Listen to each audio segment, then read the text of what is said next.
আমাৰ প্ৰায় আজি এমাহ 20 দিনমান হৈছে বাঘৰ আতংক আমাৰ এই ওচৰৰ অঞ্চলবিলাকত। বিশেষকৈ মানে আমাৰ এই ইয়াৰ বাহনীখনত বা আপোনাৰ এই আমাৰ ওচৰে পাঁজৰে ধাননি পথাৰত মানে বাঘৰ মুক্ত বিচৰণ হৈ আছে। প্ৰায় হয়তো 2-3টামান পোৱালিও আছে নেকি। আজিৰ পৰা প্ৰায় ছাগলী গৰু এনেধৰণে আমাৰ গোহালিৰ পৰা ধৰি মেলি বাঘে লৈ গৈছে। তাৰপৰা যোৱা নিশা আমি নিজ চকুৰে দেখিছোঁ আমাৰ ঘৰৰ বাৰীখনৰ জেৰুৱা জাপ মাৰি পিনি মানে অন্য বাৰী এখনলৈ গৈছে। তাকে আতংক এটাৰ সৃষ্টি হৈছে, মানুহে ৰাতি ওলাই মেলি যাবলৈ ভয় লাগে। ইয়াততো দেখোঁতে এজনীয়ে হ'ব, পোৱালি আছে খালি 2-3টামান পোৱালি হ'ব। হয়, পথাৰৰ মাজত তেওঁলোকৰ মানে বাসস্থান হিচাপে আৰু মানে আপোনাৰ ধান পথাৰ এনেকৈ মানে ঘোল এটা বনাই পিনি তাতে আছিলে।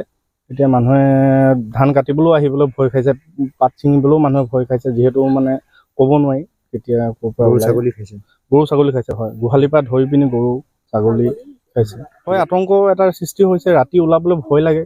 কৃষকক এটাই ক'ম যে আমাক বাঘটো বা বাঘজনী ধৰিবৰ কাৰণে এটা পিঞ্জৰা ব্যৱস্থা কৰি দিব লাগে।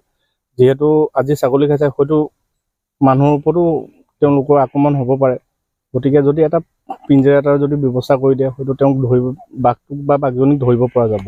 আমাৰ ইয়াতে আজি প্ৰায় এমাহমানেই হ'ল বাঘৰ মানে সন্ত্ৰাস চলি আছে। আমাৰ 1 নং লেলাপথাৰ গাঁৱত মই ঘাঁহ কাটিবলৈ যাওঁতে নিজেও পথাৰৰ মাজত দেখিছোঁ বাঘটো।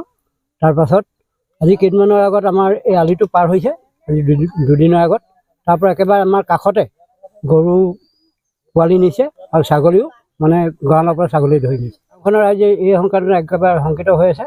মই চাৰ্কুল অফিচাৰ বাইদেউৰ যোগেদি ফৰেষ্টক খবৰ দিয়া হ'ল। কালি ফৰেষ্টৰ মানুহ আহিছিলে, আহি তেখেতলোকক এটা কথাই ক'লে, যদি পোৱালি আছে আমাৰ মানে পিঞ্জৰা পতাত অসুবিধা হ'ব।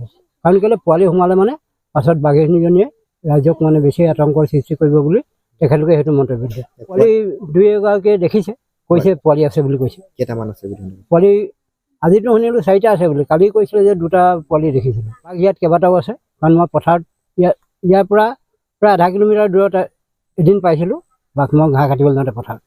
বাঘ 3-4টা বাঘ থকাৰ মানে সন্দেহ আছে। ৰাইজক নিৰাপত্তা দিব লাগিব, নহ'লে ৰাইজ গধূলি ওলাবলৈ ভয় কৰিছে। আমাৰ ইয়াত মানে এতিয়া এনেকুৱা হৈছে, গধূলি 6টা 6:30 বজাৰ ভিতৰত মানুহ মানে ভিতৰত সোমাইছে আৰু ওলাই সোমাই যাবলৈ অসুবিধা পায়। বাঘৰ মুক্ত বিচৰণ চলি আছে। এনেই পথাৰৰ মাজতো বহুতে কৈছে, ইফালে হেৰি কয় যে আমাৰ ইফালে ওলাইছিলে, কোনোবা এফালৰ পৰা ক'ব যে আজি আমাৰ ইয়াত দেখিছোঁ আমি বাঘ। তেনেদৰে যিকোনো খবৰৰ বাবে যোগাযোগ কৰক 7099017330 অথবা 7099017330